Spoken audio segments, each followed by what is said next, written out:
Rémi Ngonon, chaîne officielle de l'engagement, à tous ceux qui sont abonnés donc sur ma page Rémi Ngonon et aussi la plateforme Les Fourmis Magnan, sans pour autant oublier ceux qui sont habitués à lire le journal panafricain www.koufran.com. Soyez les bienvenus. Bienvenue dans cet avant-lève des dossiers noirs du samedi soir qui est devenu un rendez-vous auquel je me suis assigné ce devoir de pouvoir traiter l'actualité avec vous, des informations qui sont cachées, qui sont omises, qui sont détournées, qui sont mises sous le tapis, mais parce que j'ai juré de dire la vérité, crûment toutes portes ouvertes, je me suis donc permis, chaque fois qu'il est nécessaire, de vous éclairer. Et bien sûr, beaucoup vont trouver que je suis un peu clair aujourd'hui, avec une tenue un peu plus claire, avec du blanc. Comme, bien évidemment, vous allez nous excuser parce qu'il y a un son qui est en train de se passer quelque part là. Nous espérons que ça va s'arrêter. De l'autre côté, veuillez nous excuser, on va d'abord arrêter ça.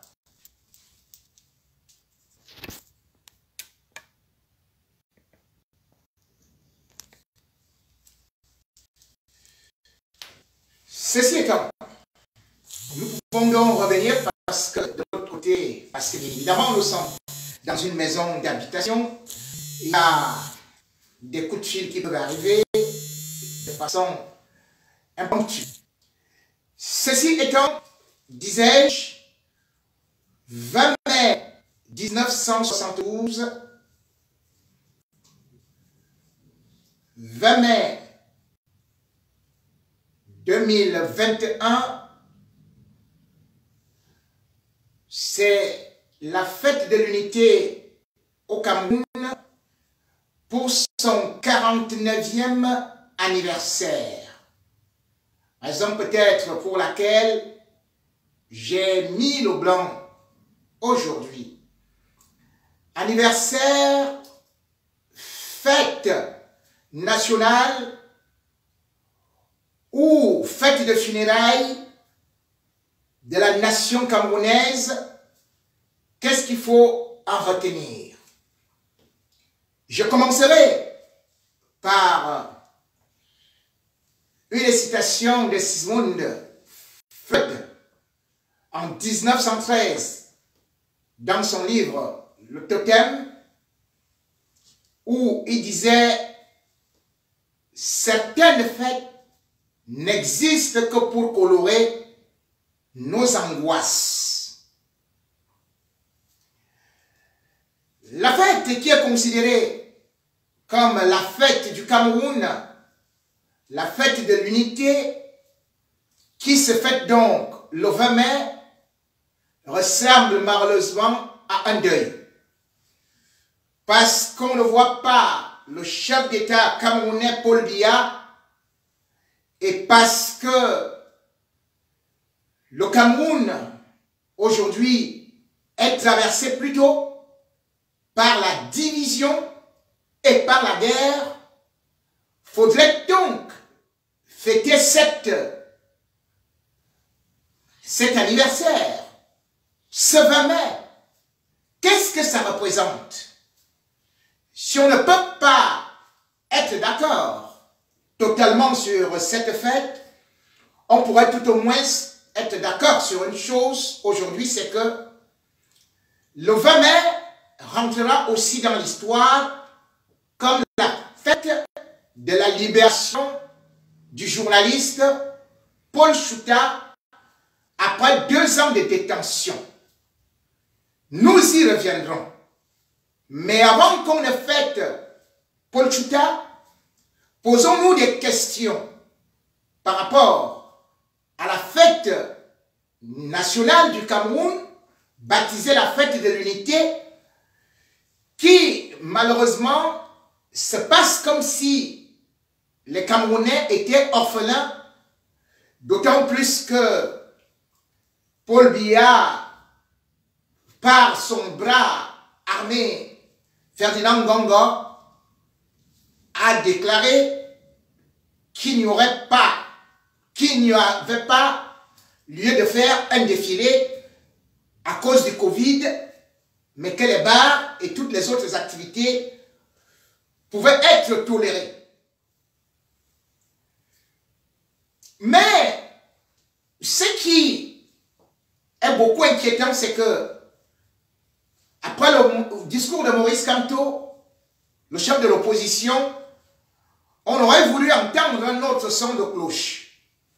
Que non, sur la page du président de la République, autoproclamé, ou alors désigné par cela que lui-même il a placé au niveau de la Cour constitutionnelle ou de l'ECAM, Paul Biya, on ne voit qu'une petite phrase qui parle de l'armée. Le Cameroun se réduit donc à l'armée lorsqu'on parle d'une fête de l'unité. Les Camerounais aujourd'hui se considèrent donc ou sont considérés comme des soldats ou des groupes armés, ou alors l'infime partie des Camerounais faisant partie de l'armée, c'est donc cette infime partie qui peut-être est en train de maintenir la fumée, le mirage de ce qu'on peut appeler l'unité. Le chef des armées, Paul Biya, a donc déserté. Les Camerounais, depuis 2018, ne peuvent le voir que sur des photos, en train de recevoir des étrangers, ou encore, lorsqu'il a fallu qu'on déclarât pratiquement ce qu'on appelait, bien sûr, la vacance du pouvoir, c'est là où Paul Biya a rebondi de son sarcophage, venant avec, bien sûr, une tête que personne ne reconnaissait plus, une dent cassée, une mine loufoque, dans un discours qui avait peine à concorder avec son mouvement des lèvres.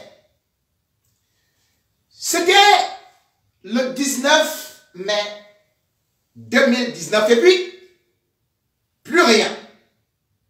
Tout entre-temps a été renvoyé auprès de ses pairs, et même lorsqu'il faut faire, ne serait-ce qu'une visioconférence, Paul Biya est dans l'incapacité de pouvoir intervenir. Depuis 2018, le Cameroun est donc en train de chercher où se trouve le président de la République.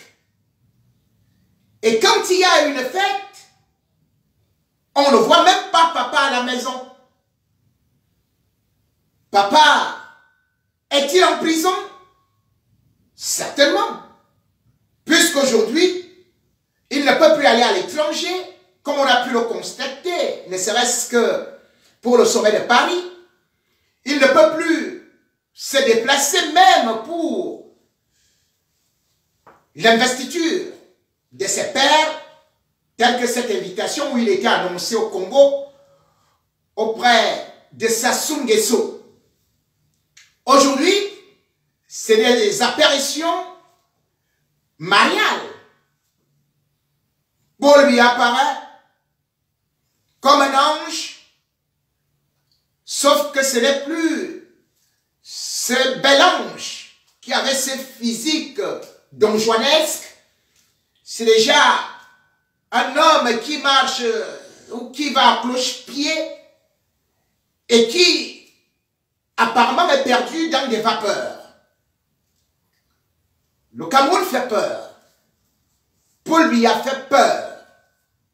Et aujourd'hui, le malheur est que lui, chef des armées, ne peut plus aller au front. Le front qu'il a abandonné depuis 2014 qu'il a déclaré la guerre contre Boko Haram. Et le front où il ne peut plus se présenter, bien sûr, depuis cette guerre déclenchée en 2016 contre son propre peuple, le peuple anglophone. Peut-on donc parler actuellement de l'unité au Cameroun lorsqu'on voit les armes crépiter dans les régions anglophones, lorsqu'on voit l'extrême nord en proie au feu, ou encore l'Est dans une instabilité incroyable?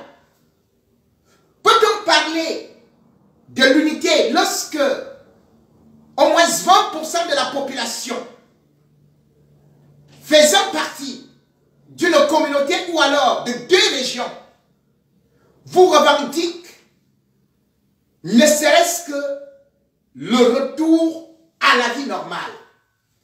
Peut-on parler d'unité lorsque d'un côté il y a les milices armées et de l'autre côté l'armée nationale? Lorsque d'un côté il y a un peuple abandonné à lui-même qui cherche désespérément la reconstruction, le recasement, la sécurité, et d'un autre côté, un État meurtrier où on ne sait que tirer.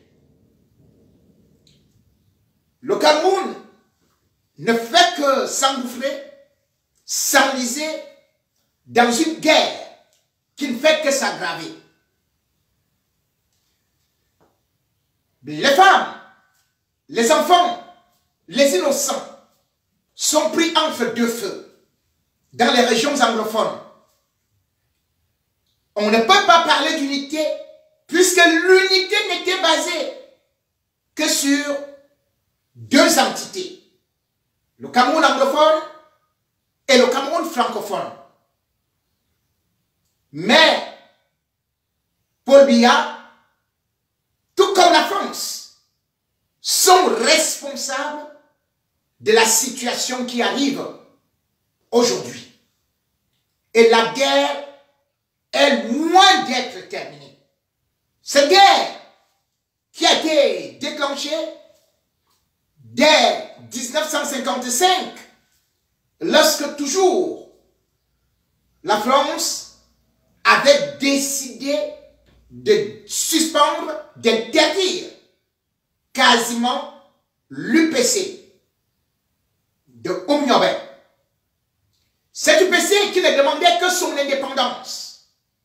Et cette indépendance qui a été finalement offerte comme un cadeau empoisonné au Cameroun le 1er janvier 1960.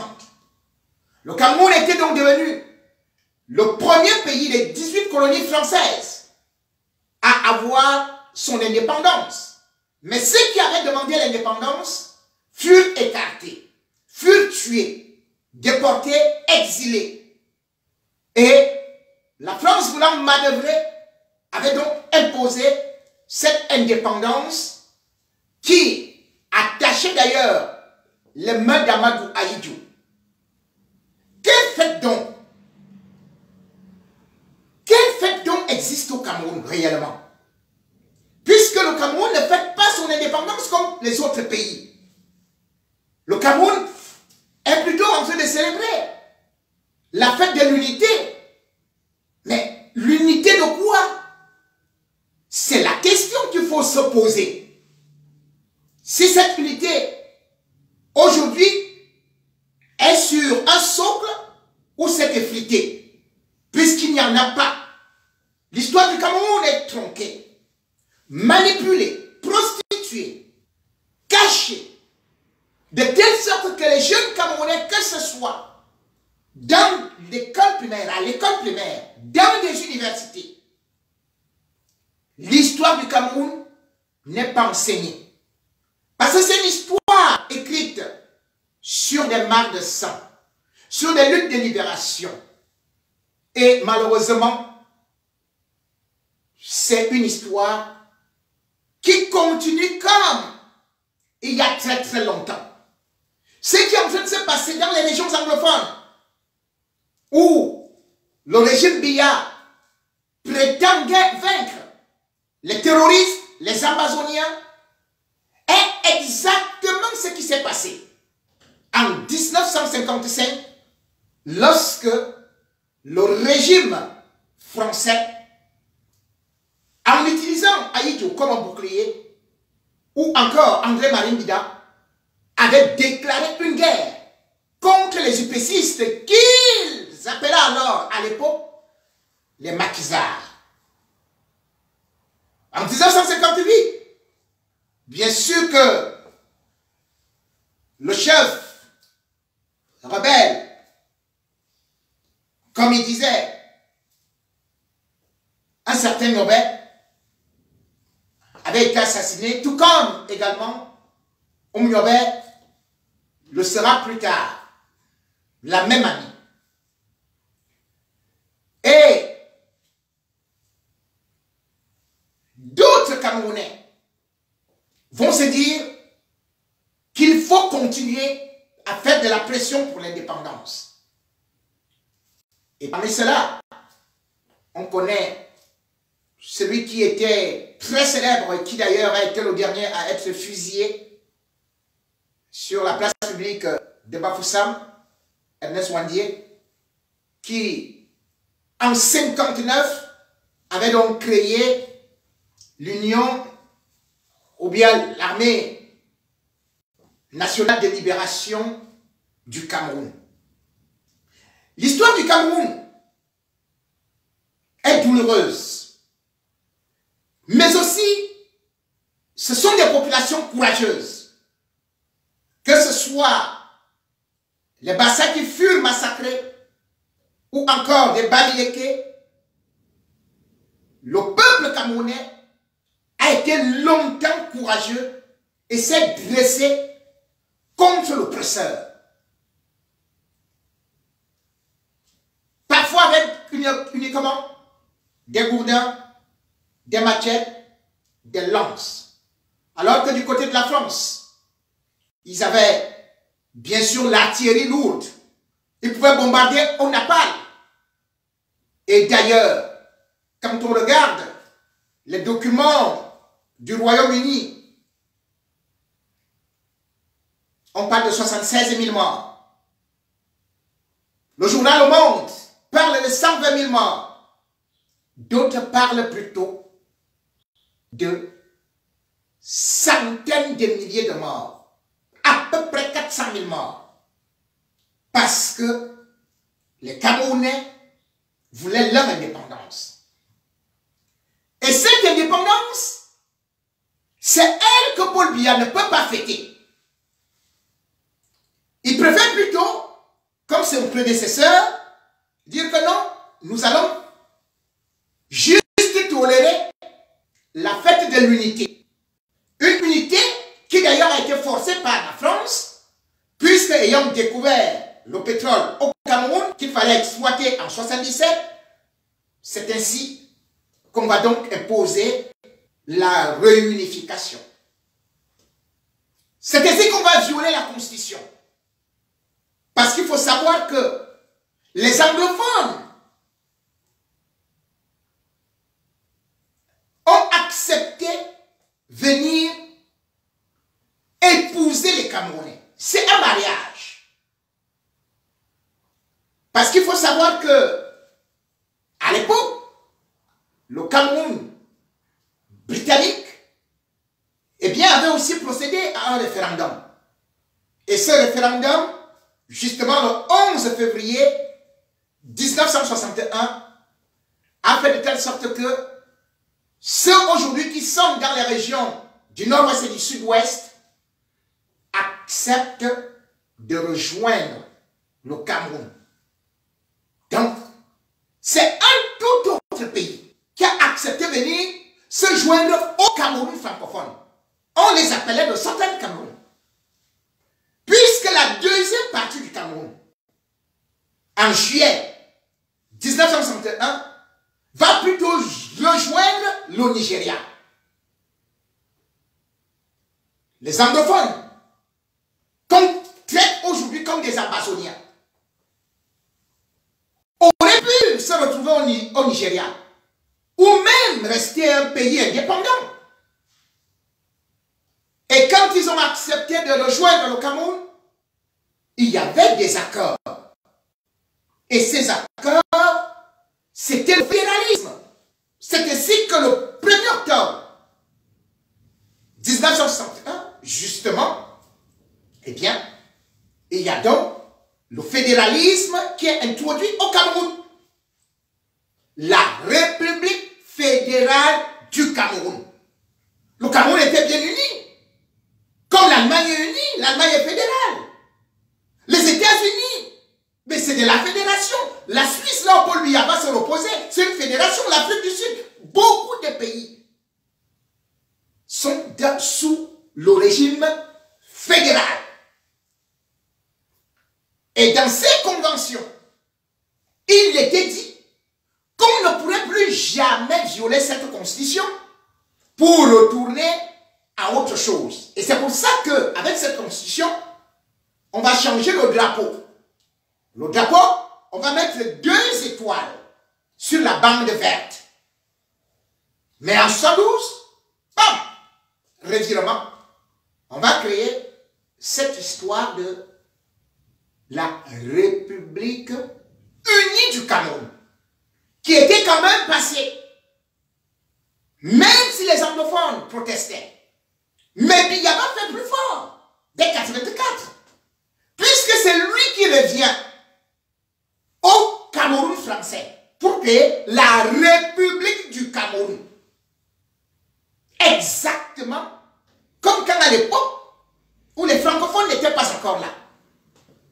Et du coup, les anglophones se sont sentis marginalisés. Marginalisés parce que, bien que produisant le pétrole, bien que produisant beaucoup de matières premières, on a vu que tout était centralisé à Yaoundé. Et c'est d'ailleurs pour ça que Biya avait dit, tant que Yaoundé respire, le Cameroun vit. Aujourd'hui, le Cameroun vit, mais est en agonie. Puisque Paul Biya,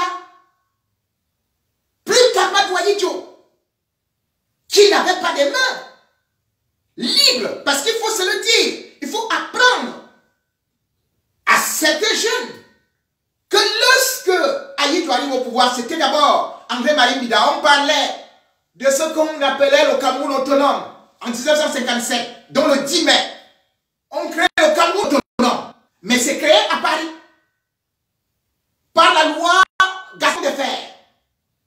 Et puis Gaston Defferre, parce que qui est le ministre de l'Outre-mer, il vient poser ça au Cameroun. Quand Ahidjo devient président, il faut savoir que Ahidjo n'a pas les mains liées, n'a pas les mains libres.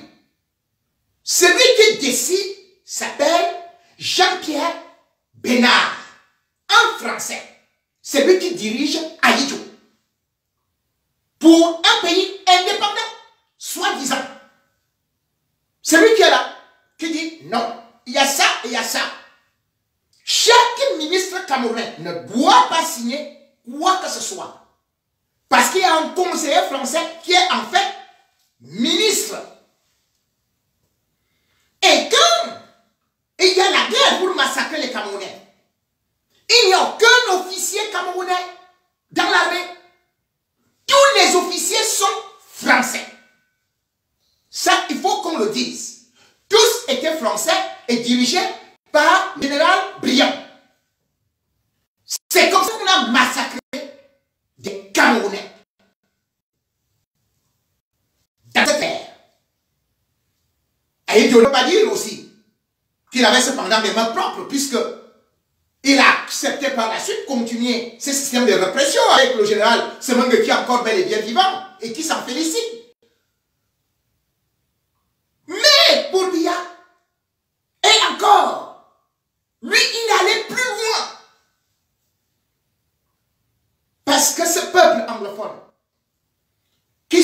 aujourd'hui, le martyr,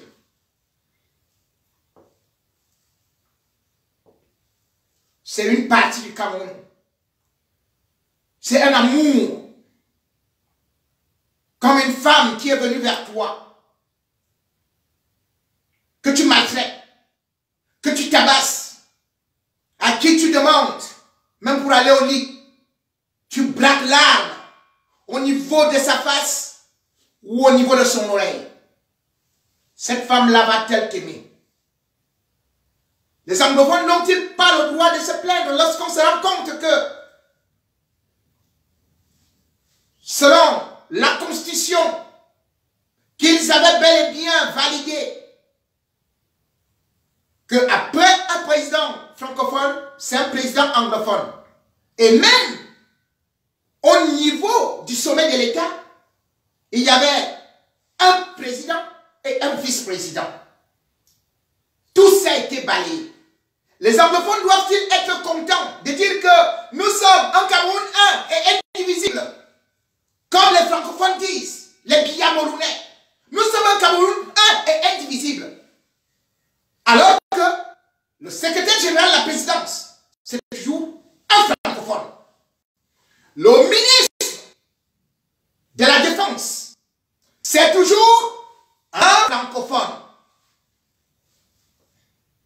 Le ministre de l'économie ou des finances, c'est toujours un francophone. Et on va même plus loin. Lorsqu'on va se rendre compte que à l'Assemblée, c'est toujours un francophone. Au Sénat, c'est toujours un francophone. Au Conseil économique et social, c'est toujours un francophone. L'argent même qu'on utilise, le franc CFA, qui était en français, en anglais, c'est toujours en français. Les insignes de la police, c'est toujours en français. Le président lui-même ne parle qu'en français. Et tout ce qu'il y a comme directeur du cabinet civil, c'est toujours un francophone. Voilà. Et on dit, le Cameroun est indivisible.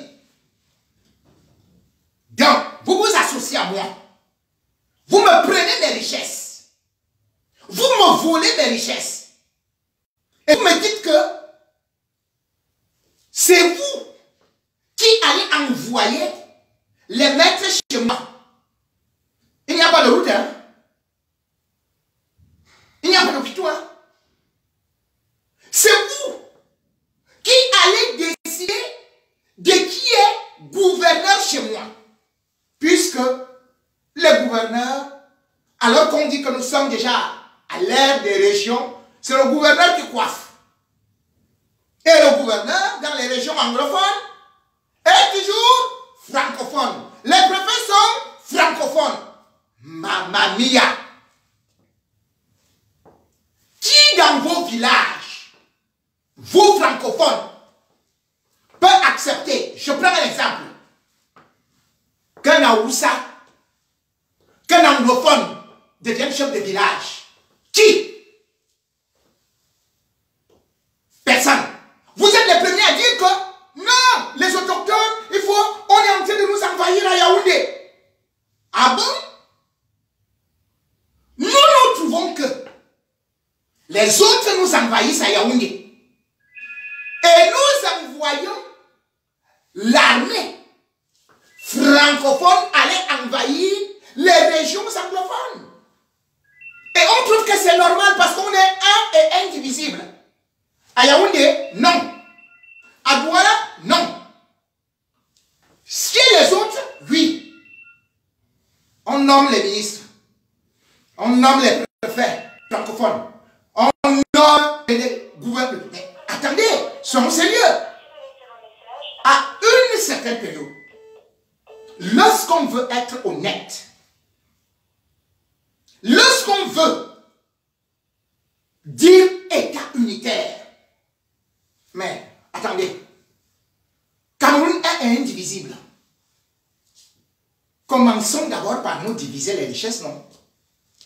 Commençons par nous diviser, à nous partager les responsabilités.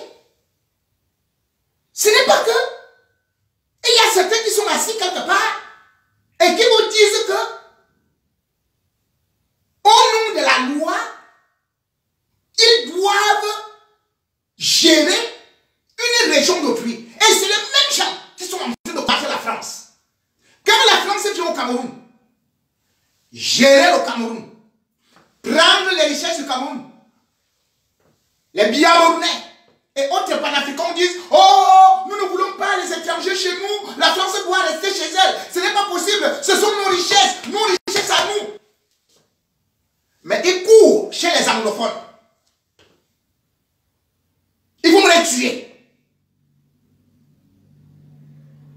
Ils vont voler leurs richesses. Ils applaudissent quand les bébés sont morts. On incendie les maisons. Quelle est la différence entre l'armée de Biya et l'armée coloniale? L'armée coloniale, chez les Bassa, incendiait les maisons, comme chez les Bamileke, à Bougaïtu et tout. À Bafoussam. C'est exactement ça. Les gens allaient en bourse. Quelle est la différence entre les autorités camerounaises de Biya et les autorités coloniales de l'époque? Les autorités coloniales venaient avec des fusils de chasse. Ils venaient les accumuler là. Puis ils disaient, nous allons les brûler. On a attrapé 3000 fusils en Bouddha. C'est les terroristes. On filme, on brûle les armes de chasse. Donc les paysans qui parlaient dans les... C'est avec ça qu'on faisait la propagande. Aujourd'hui, c'est exactement la même chose que le régime Biya fait. Ils prennent les vieilles armes de chasse, ils viennent les stocker là, et ils vous disent que avec Atangati. Parce que c'est toujours comme ça que le colon lui aussi a fonctionné. Hein. On prend le tien, comme la France prenait les Aïdjo, les tels, ou même Biya. Eh bien, Biya aussi, lui, part, il prend la Tanganyika. Il dit, c'est toi qui vas faire du mal à ton peuple. Mes Camerounais, en ce jour où vous prétendez fêter l'unité, il n'y a pas d'unité. Il y a un prétendu État unitaire. Parce que vous avez gobé, phagocyté une partie, une autre entité, un État qui est venu vers vous, vos frères, nos frères. Ce n'est pas en les ingurgitant comme des pieuvres que nous allons arriver à la paix. Loin de là. Parce que cette guerre, ce n'est pas ces armes qu'on est en train de montrer. Les anglophones, tellement ils ont été piétinés qu'ils ne peuvent pas reculer. Tout ce qu'on est en train de montrer, c'est parce que c'est des télés qui sont là pour vous manipuler l'esprit et pour vous donner un faux espoir qui n'existe pas. Cette semaine, vous avez pu voir que au lycée bilingue de Kumba, à Hope Station, les élèves ont été enlevés alors qu'ils étaient en train de composer dans des salles de classe. Jusqu'à présent, on ne sait pas là où ces élèves sont. Les hommes armés sont arrivés, ils les ont enlevés. Vous avez pu voir, peut-être vous avez oublié, les élèves qui ont été massacrés à Moderne Francesca.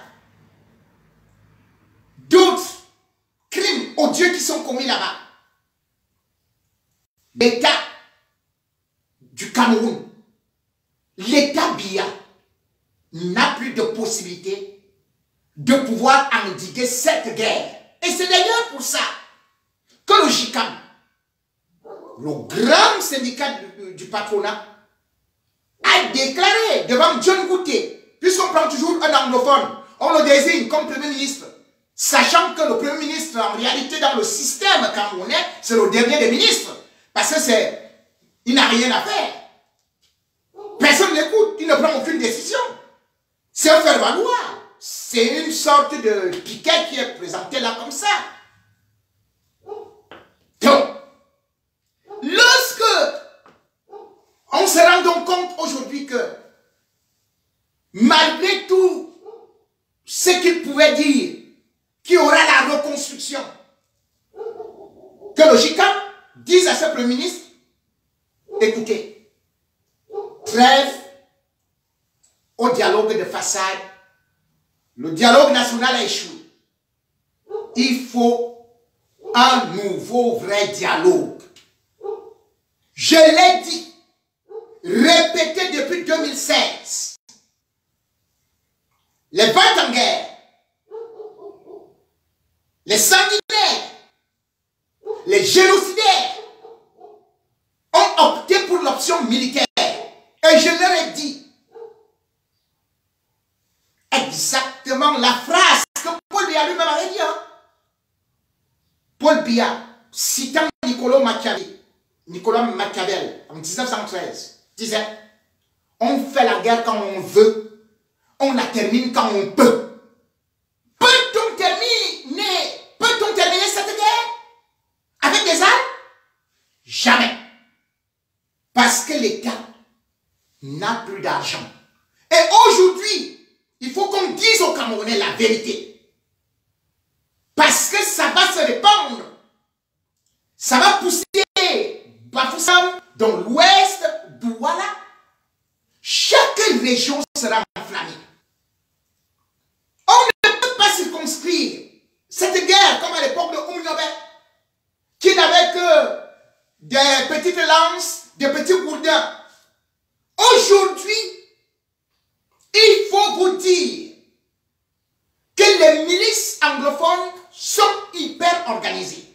À l'époque, elles partaient acheter des armes au Nigeria et on pouvait rapidement les attraper. Mais aujourd'hui, les armes utilisées par les combattants séparatistes sont des armes qui sont même fabriquées sur place et d'autres qui, à cause de la porosité de nos frontières, arrivent rapidement à traverser. Puisque vous le savez déjà, que ce soit la frontière avec le Congo, la frontière avec le Nigeria, la frontière avec la République centrafricaine, avec le Tchad d'ailleurs, où actuellement vous voyez comment est-ce que Boko Haram est en train de prendre le poil de la bête, et bien les armes traversent. Donc ces anglophones, ce n'est pas ces armes archaïques, rudimentaires qu'on est en train de vous présenter. Non! Ils ont déjà des armes sophistiquées et mettent à mal nos forces armées. Moi, je suis en contact, en ma qualité de journaliste, avec des hommes tenus, des officiers supérieurs, qui disent qu'ils n'en peuvent plus, qui disent qu'ils tombent dans des guet-apens partout. Imaginez un exemple simple. Quelqu'un arrive dans votre village, il se met à vous poursuivre, mais vous allez derrière. Mais lui, il ne sait pas que la rigole est ici. Vous vous contournez la rigole, et lui il vient, il tombe directement. C'est comme ça que les Américains, d'ailleurs, au Vietnam, ont été piégés. Contrairement à des régions comme le Tchad, où, par exemple, c'est pratiquement ce qu'on peut dire un climat sahélien et tout ça, où on peut voir l'ennemi à distance, loin, dans les régions anglophones. On se retrouve avec une forêt dense, des marécages. Donc on ne peut pas voir l'ennemi. Sauf si on fait de la magie, de la sorcellerie. Et là aussi, ils sont peut-être beaucoup plus futés que l'armée camerounaise. Cette armée camerounaise devrait donc avoir le radicalement, repartir souvent à la base. Or, le fait que Paul Biya n'ait pas eu à construire des infrastructures routières fait de telle sorte aujourd'hui que sur ces pistes serpentées, l'armée camerounaise est piégée. La fête de l'unité dont on est en train de chanter n'existe que sur papier. Il ne peut pas avoir d'unité dans la guerre. Le Cameroun est en guerre. On ne peut pas fêter. Ni pour la victoire de l'armée, ni pour la victoire des Amazoniens, ou des anglophones, ou des séparatistes. Utilisez tous les mots que vous voulez. Tous sont des Camerounais. Donc nous ne sommes que perdants. Que quelqu'un ne dise pas que dans cette guerre, le Cameroun sera vainqueur. C'est le sang des Camerounais qui coule. Ce sont les Camerounais qui pleurent, qui s'exilent, qui vont au Nigeria. C'est leurs petits-enfants qui auront le temps, la rancœur et surtout cet esprit de pouvoir venger leurs parents ou arrière-grands-parents. Et c'est pour cela que tant que nous n'avons pas traversé 10 ans ou 15 ans de conflit, il faudrait se rasseoir pour rebâtir une nation. Il faudrait se rasseoir pour se pardonner. Parce que vous ne mettrez pas 8 millions d'anglophones, ou même 1 million, ou même 500 000 en prison. Vous allez les mettre où? Puisque même si vous l'étiez en prison, sans l'ombre d'un doute, ils vont créer une révolution là-bas. Donc dans tous les cas, les chiffres sont là. Paul Biya aujourd'hui n'est plus capable de pouvoir résoudre ce problème-là. Et c'est pour cela que, aujourd'hui d'ailleurs, vous pouvez le constater, chacun en train d'affûter ses armes. Parce qu'il veut le pouvoir. Où est donc l'unité? Lorsqu'aujourd'hui on voit au sommet de l'État les Nanga contre les Boulous, on voit les Douala contre les tels, on voit par exemple les Kivdi contre les Peuls, les Tessis contre les tels. Où est l'unité? Le Cameroun est balkanisé, émietté, divisé. Parce que c'est Paul Biya qui a semé ces graines du tribalisme, de la haine, au lieu de l'amour. Et il faut regarder comment est-ce que les Camerounais se regardent, justement comme des chiens de faïence. Et beaucoup, aujourd'hui, se disent encore que Paul Biya est la solution. Mais où est la solution?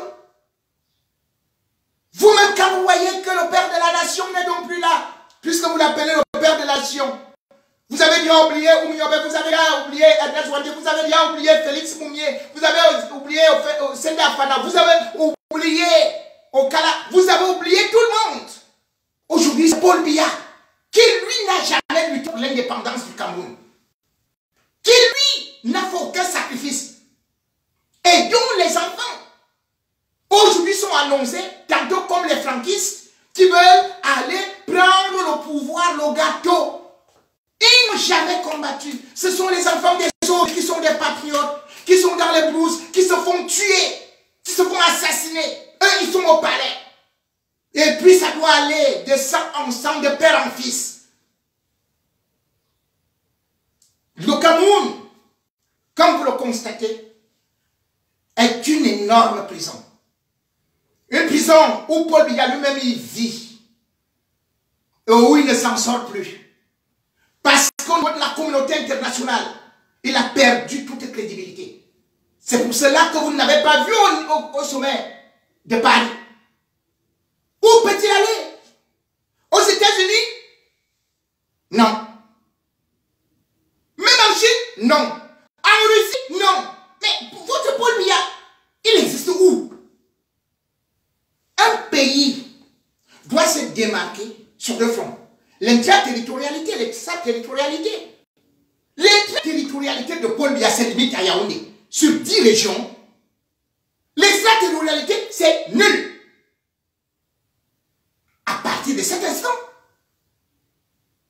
on s'est dit chef d'État. Les gens ne vont pas attendre qu'on vienne un jour dire que bon, Paul Biya est déjà mort et donc on va faire ceci et cela. Non. Je vous le dis, depuis longtemps, Paul Biya est mort politiquement. On n'attend pas la mort physique d'un individu. Et même physiquement. Lorsque vous voyez ce type-là marcher aujourd'hui comme une ombrelle, encore que, qui est dans la vue, marcher, on ne voit que quelques photos qui nous sont balancées comme ça, avec des cheveux tantôt poivre, tantôt rouge, tantôt jaune. On ne sait même plus s'il met la teinture de son épouse, qu'il confond. On ne sait même plus qui s'occupe de lui. On ne sait pas s'il est dans des chaînes et qu'à un certain moment, on le libère pour te filmer. Après, tu reviens. Mais Paul Biya en prison, Paul Biya en otage. Sauvez Paul Biya. Comment vous pouvez comprendre qu'un pays comme le Cameroun, on détourne l'argent de la canne? Hein? Zéro sanction. Les gens sont plutôt promis ministre d'État. Posez-vous des questions. Comment pouvez-vous comprendre qu'un pays comme le Cameroun, qui est des élections législatives, municipales, chaque jour on vous dit que vendredi, c'est le remaniement. Non, ce sera vendredi prochain. Ce sera vendredi sur le prochain. Ce sera vendredi. Après on vous dit que non, on est allé avec le remaniement, puis ça a tourné en rond au niveau de Longa avant que ça ne rentre.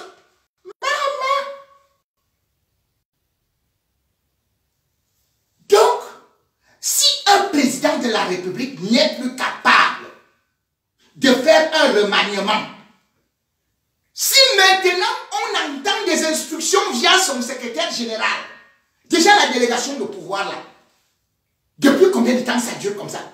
On a élu délégation du pouvoir. Mais je croyais que les Camerounais ont élu Paul Biya. Maintenant, aujourd'hui, on dit que c'est délégation du pouvoir, délégation des signatures plutôt. Ngongo.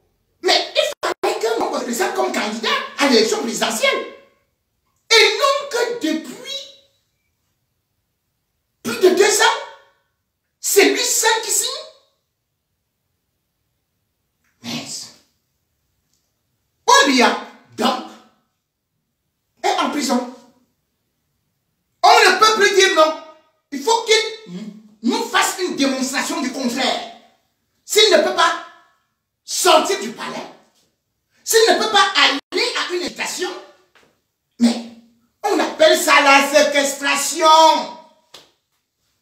C'est la séquestration. Et quand on parle de séquestration, c'est comme celle que le journaliste, le lanceur d'alerte, Paul Tuta, a connu pendant 2 ans. 2 ans parce que juste notre pays, chacun prend les décisions comme il veut. Personne ne s'occupe plus même du B à bas du code de procédure pénale. Personne ne s'occupe même plus des lois qui pourtant ont été votées. Comment peut-on expliquer que Paul Tuta a été maintenu en prison pendant 2 ans, alors que la peine maximale pour la soi-disant infraction qu'il aurait commise, c'est de 6 mois. Il a donc passé 24 mois. Et puis, il est condamné à 23 mois. Donc, il a eu les ristournes de la prison. Et lorsqu'il est libéré, justement, on se dit qu'il doit immédiatement se mettre dehors.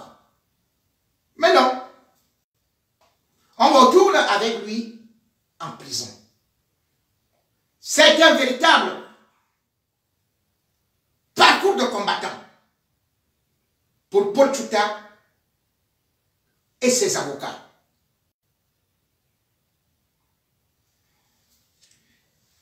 Paul Tchouta aurait même pu, s'il n'y avait pas autant de communication, après sa libération, faire encore 1 an, voire 2 ans de prison.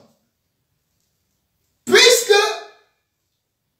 après le verdict, qui est unique, comme le trouve, bien sûr, Mandela Center, d'autres organisations des droits de l'homme, ou encore Reporters sans frontières, eh bien, on s'est retrouvé devant ce que j'avais déjà dénoncé. Les blocages de la justice. Ainsi, la longue chaîne administrative a donc commencé à s'emballer. Il a fallu que, bien sûr, les avocats, dont je vais saluer la bravoure, Maître Sim, Maître Méli, ou encore Maître Dorcas Nkome, ou Jodo, Maître Jodo, ou Henri, pour pouvoir faire qu'ils sortent de la prison le jour du 20 mai, un jour férié. En réalité, pour les problèmes administratifs, il fallait quelques signatures. Les avocats de Paul Tchouta ont dû poireauter au parquet du matin jusqu'à plus de 21 heures. Parce que quand vous êtes libéré, on va vous dire, ça va au greffe. Après le greffe, ça prend encore, quel ceci. Le chef de la presse, là, c'est transit. Toutes ces démarches nécessitent une patience et surtout, on fait tout pour vous décourager. Vous vous rendez compte? La justice camerounaise, avec le budget qu'elle a, vous fait comprendre que on ne peut pas faire sortir un document de Paul Tchouta parce que la photocopieuse est en panne.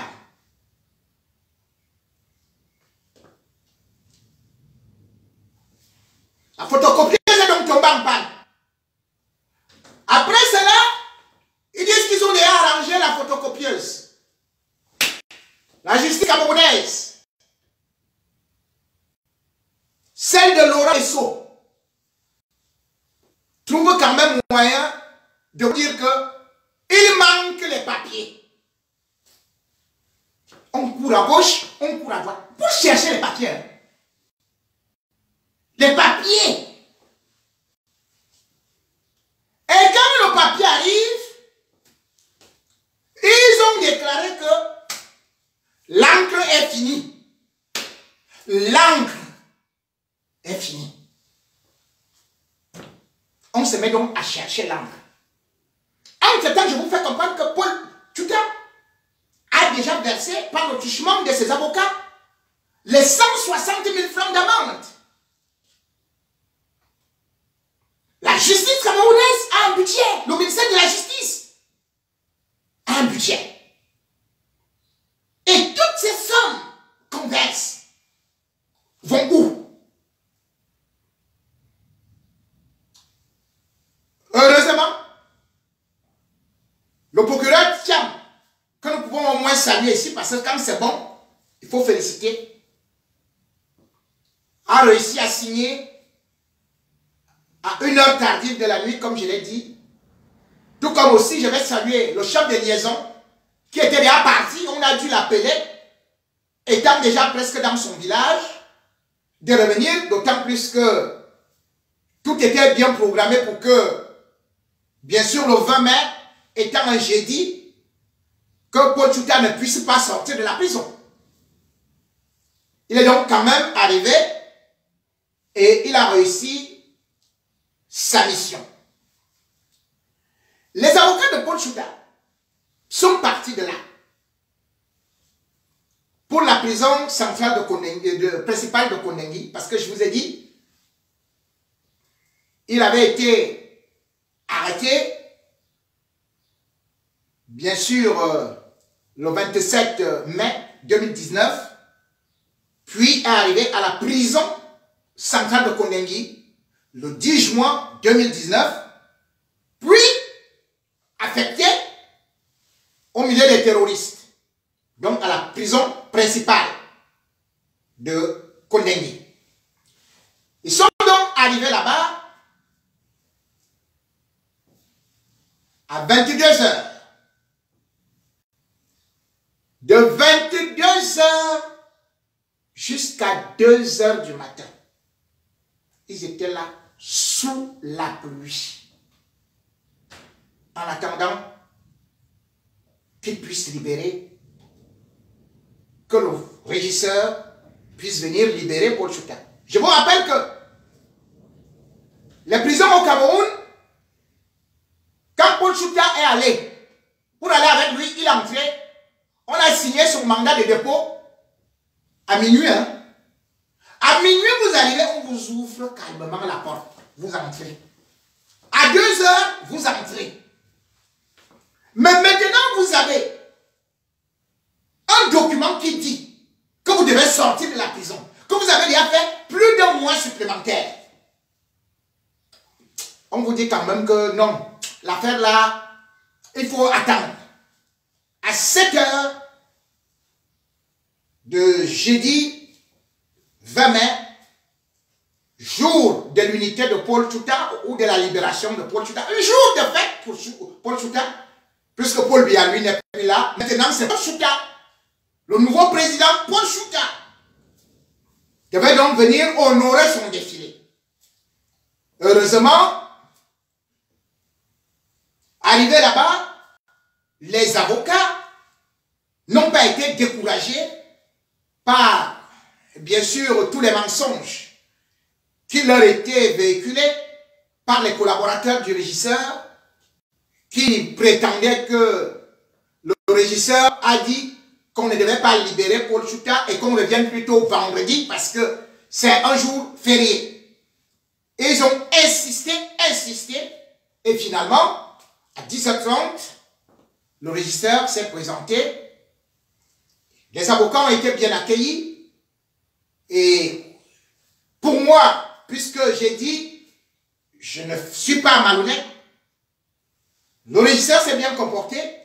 Et il a d'ailleurs dit aux avocats qu'il n'avait jamais dit à ses collaborateurs que Paul Tchouta n'allait pas sortir de la prison. Bien au contraire, il avait appelé pour dire qu'il arrivait et qu'il allait régler ce problème qui devient urgent à ce que lui puisse laver les mains. C'est ainsi que Paul Tchouta est donc sorti, a traversé les portes du pénitencier à 12h15 avec ses petits effets pour enfin retrouver la liberté. Paul Tchouta est libre. Mais il faudrait rectifier un certain nombre de choses. Beaucoup de mensonges qui ont été dits par Dame Calixte Beyala et son avocat. Il faudrait dénoncer les procédures mercantilistes, tribalistes qu'il y a eu au niveau de cette justice. Il faudrait aussi dire que le procès n'est pas terminé. Dame Calixte Beyala a écrit qu'elle ce dossier.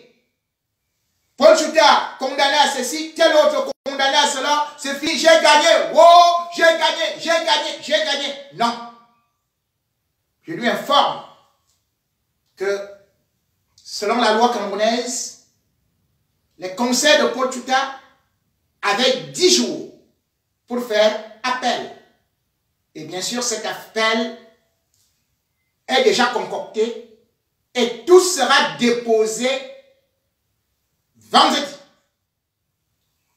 Paul Chouta, qu'il soit donc clairement établi. Contrairement à ce que Dame Béal a dit, sur les 2 millions, elle n'aura pas un copec. Parce que l'affaire recommence. Contrairement à ce qu'elle dit, que le casier judiciaire est sali, le casier judiciaire de Paul Chouta a 0 rature. Parce qu'il faut aller en appel. Et on peut aller jusqu'à la Cour suprême. L'affaire n'est pas terminée. Et ça ne va pas s'arrêter là. Et je vais vous expliquer pourquoi. Mais pour l'instant, je reviens d'abord aux manœuvres dilatoires qu'il y a eu dans ce dossier. Ce dossier, comme je le disais, était supposé un flagrant délit. Quand on prend quelqu'un en flagrant délit, cela veut dire que c'est au maximum 3 renvois et hop, on tranche. Dans l'affaire Paul Chouta, 28 fois, il a été au tribunal. Et la 27e fois, le juge avait prétexté que il était en train de rédiger sa décision. Donc on était déjà au délibéré. Il disait qu'il n'avait pas eu assez de temps pour rédiger sa décision. Mais lorsque Paul Chouta revient au tribunal, bam, on change de fusil d'épaule. On recommence les débats. Je devais dire, pour tous ceux qui ont suivi cette affaire, que Dame Calix Béal a porté plainte pour diffamation contre Paul Chouta. Mais dans ce poste, elle parle déjà d'une association pour la cybercriminalité et autres. Et c'est justement ça que son avocat, au dernier moment où on doit déjà lire la décision, il dit non, ce n'est plus la diffamation, c'est désormais propagation de fausses nouvelles par voie cybernétique. Donc on devait recommencer un procès à 0, un procès qui avait déjà duré 2 ans. Vous parlez de diffamation, diffamation. Subitement, vous tournez et vous dites que c'est déjà une propagation de fausses nouvelles.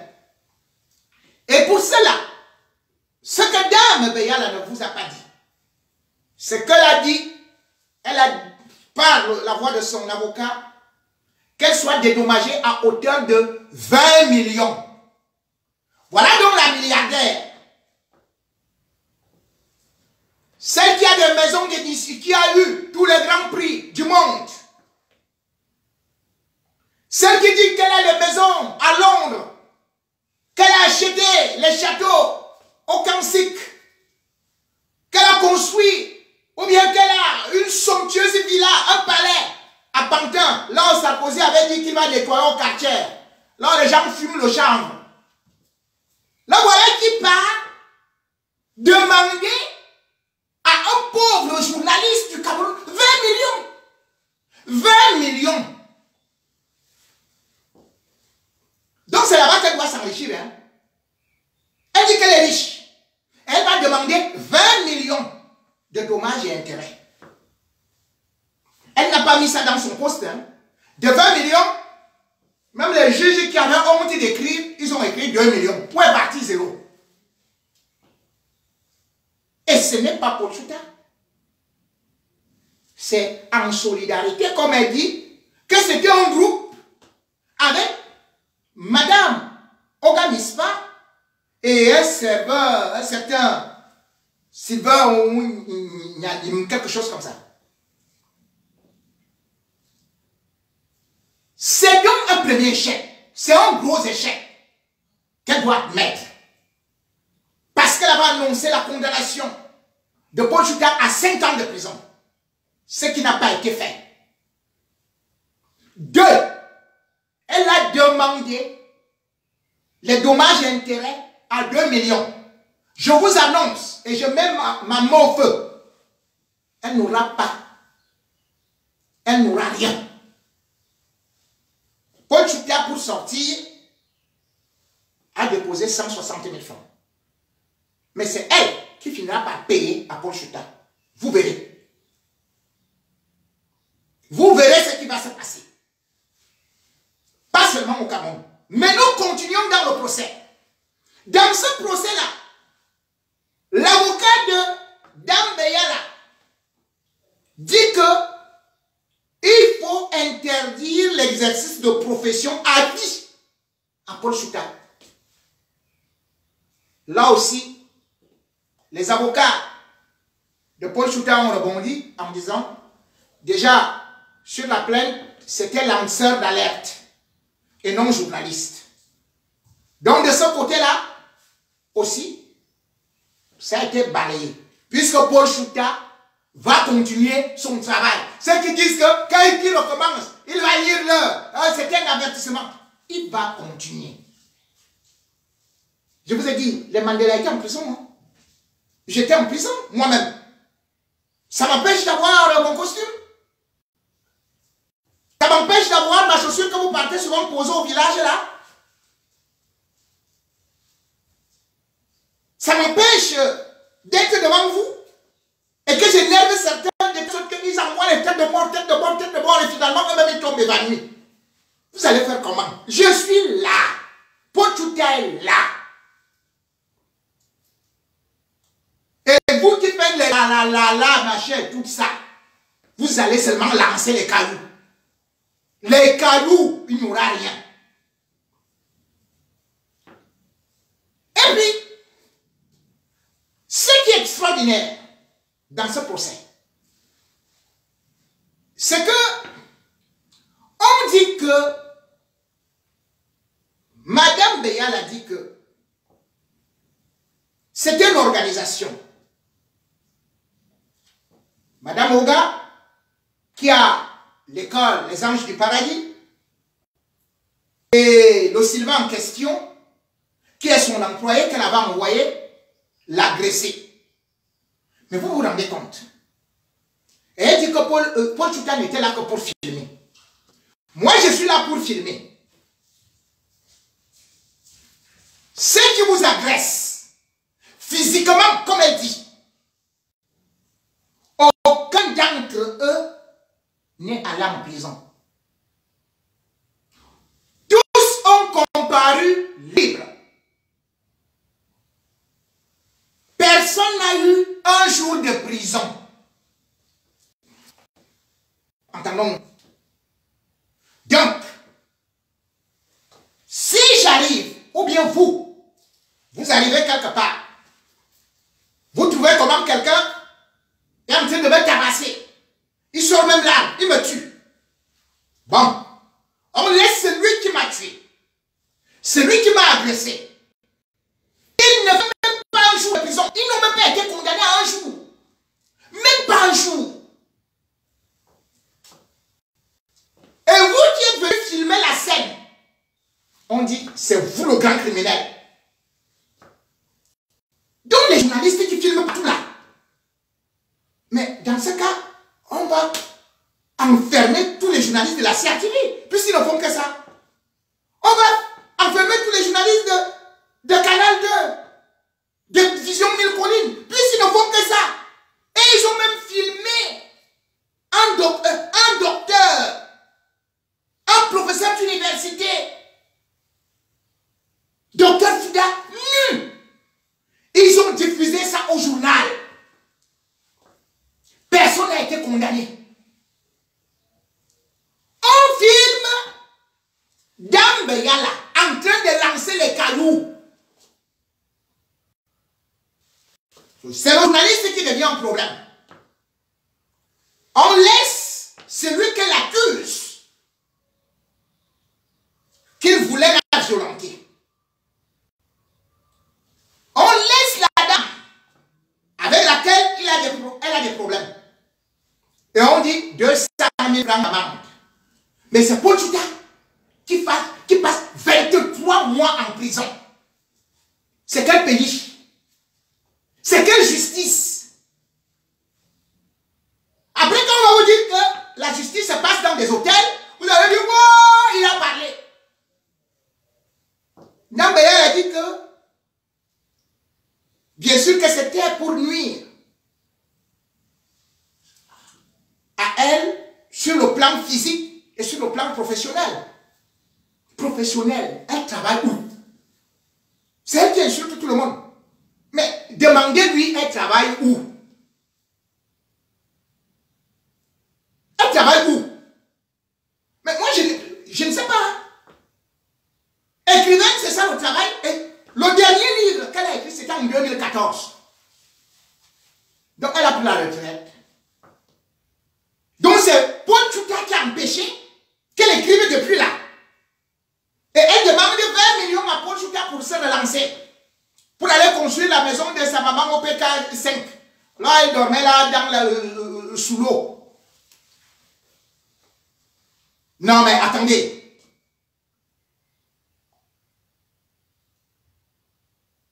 Lorsque vous voulez être logique, vous ne pouvez pas vous vanter que non, tous ont été condamnés.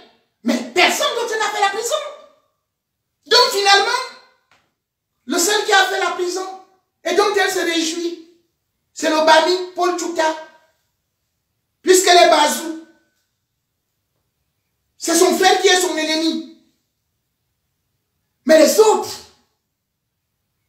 ils n'ont pas connu un seul jour de prison. Un seul jour. On l'agresse. Ils ne connaissent pas la prison. Ceci étant, s'il était dit, comme on dit, diffamation, comme elle veut poursuivre les gens, qu'elle commence d'abord à poursuivre le journal Le Monde. Le journal Le Monde qui lui a donné le titre du prix du plagiat. Mais c'est écrit partout. Pourquoi est-ce qu'elle n'a pas poursuivi les journalistes du Monde, du journal Le Monde? Pourquoi est-ce qu'elle ne poursuit pas les journalistes de Jeune Afrique qui se sont moqués de son dernier livre? Rappelant que bien évidemment c'est toujours des inspirations ou chez elle. Moi je n'ai jamais vu ça. Chez Dame Beyala, il n'y a pas, même quand elle veut vous insulter, même quand vous êtes sur le problème intellectuel, c'est toujours le sexe. Oh, le sexe a fait ceci. Oh, la femme de Dieu a fait ceci. Mais c'est le Congo ça. C'est le Congo ça sexuel. Mais attendez, élevez le niveau intellectuel. Sur la vidéo, elle ne parle que des problèmes de sexe. Payer. Elle insulte que quelqu'un paye. Elle va se plaindre qu'elle a été diffamée. Elle insulte quelqu'un payé. À mon dos vision. Sans une preuve. Un père de famille. Tout comme a passé le temps. À m'insulter. À dire même que j'étais l'amant de son mari qu'elle n'a jamais eu. Non, moi j'ai dit. Je ne comprends que des justices. Elle peut l'insulter comme elle veut. Mais je ne vais pas considérer cela tant que je suis là pour défendre les injustices, pour dénoncer les injustices, défendre la justice. Ce qui a été fait contre Paul Tchouta est une injustice gravissime, une atteinte à son honneur. Parce que Khalid Beyala, comme les qualificatifs qu'elle a le plus dans son vocabulaire, c'est toujours violeur, majeur, proxénète et tout. Mais regardez ce qu'elle est partie déclarer. pour Paul Chouta, contre Paul Chouta. Et c'était dans un média international.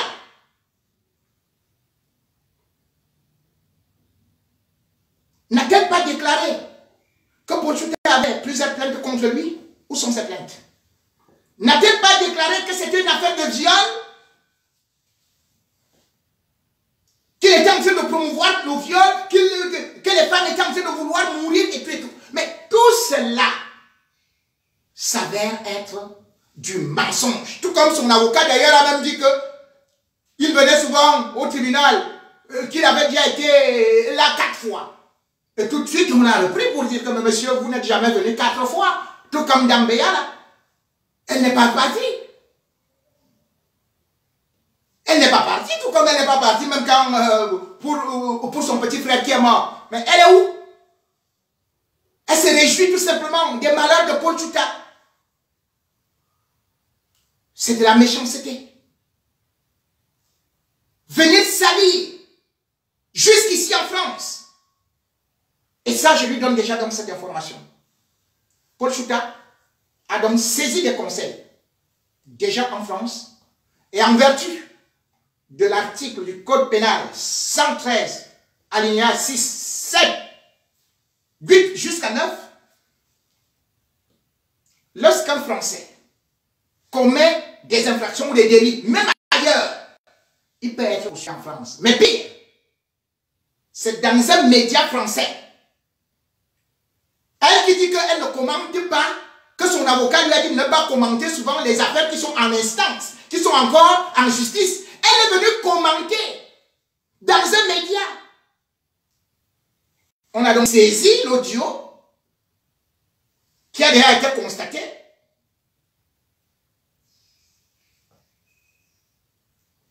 Par, bien évidemment, les huissiers, puisqu'elle croit qu'elle est la seule à en avoir. Et cette fois-ci, c'est Paul Chouta qui va la poursuivre. La justice au Cameroun, on peut l'acheter. La justice au Cameroun, on peut la manipuler. La justice au Cameroun, on peut utiliser certaines personnalités.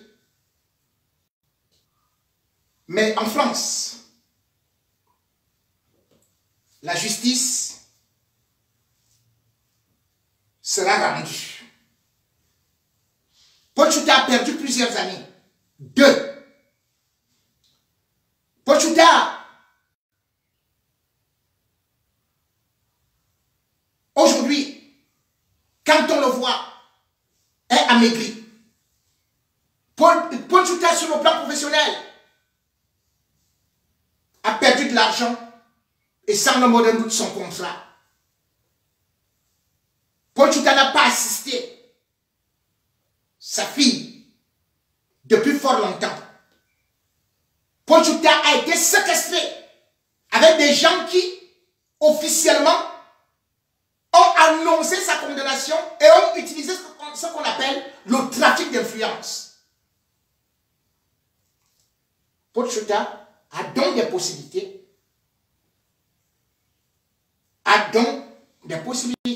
Et il en a déjà usé de saisir aussi la justice française. Parce que la justice camerounaise, elle marche la tête en bas. Vous vous rendez compte? Ce n'est pas seulement le cas Paul Chouta, comme je le dis. Vous regardez Sébastien Bala. On ne sait même pas quand il va passer devant le tribunal. Vous regardez de l'autre côté, même Baon là. Lui aussi jeté comme ça là. En prison. Parce qu'à Moukbelingaï, tout juste celui qui dirige en somme à la justice à travers Laurent Esso. Et même quand il a pris la libération de Paul Chouta, il a rebondi. Puisqu'il aurait voulu qu'il reste là-bas définitivement. Oui, je suis au courant. Je suis aussi au courant que la tablette où l'homme me regardait là, d'Inès Belinga, que ça a été arraché, puis on a d'abord retiré la puce avant de dire que toujours la tablette là, oh, non, non, il a infiltré la tablette. Je sais aussi que les deux nouveaux là, les deux gros là, les gars du corps là, qui sont à la montée là, où maintenant on pose les portables avant de venir dans votre bureau là. Je les infiltre également, hein. Je connais tout ce qui se passe là-bas. Même dans votre bureau là, je suis dedans. Chez vous, je suis là. Toutes les procédures judiciaires qui se font là, je suis là. Et je ne manquerai pas de déshabiller, de dénoncer toutes les injustices. Intimidez-moi, menacez-moi. Mais je suis engagé plus que jamais à dénoncer ceux qui croient qu'ils doivent jouir de l'impunité. Vous ne pouvez pas, dans un pays, parce que quelqu'un n'est pas d'accord avec vous, vous décidez de le jeter en prison. Parce que Paul Tchouta critique un peu le régime, vous soupçonnez qu'il travaille avec Maurice Kamto. Et puis vous décidez qu'il faut casser tout ce qui est autour de lui. Regardez la décision unique qui vient encore des rangs concernant 33 manifestants du MRC. Ils ont décidé. Et jamais ne change pas. Et que tous les journalistes qu'on veut décourager, tous les lanceurs d'alerte, faites votre métier. Ce n'est que par vous que le peuple aura le courage. Ce n'est que par vous qu'arrivera la liberté. J'ai souvent dit que la seule place d'un homme libre, d'un homme véritablement libre, n'est qu'en prison. C'est Paul Sartre qui le disait. Sur ce, au revoir et à samedi soir.